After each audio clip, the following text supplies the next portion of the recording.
Hi everybody, this is Joe Jurek from Joe Jurek's Real Estate Adventures. How you doing today? I'm in Maui, Hawaii. What a beautiful day. Don't you wish you were here?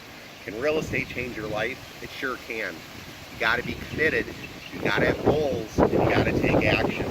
One thing that I looked at that helped me when I wanted to try to do my first deal is I thought about vacations that I wanted to take.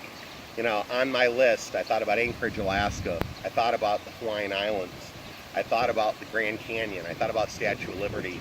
I thought about different things that I wanted to see. And what I want to tell you is that's what motivated me. So for you, what are some things and places that you want to go to? I'd cut out pictures, I'd put them on your refrigerator, I'd put them maybe in your wallet or purse, and I'd put them in your bathroom so you see them every morning. Because part of the thing is when you make your dreams a reality, it makes the time, the effort, and the energy worth doing the work to get there. So when you think about that first deal, don't give up.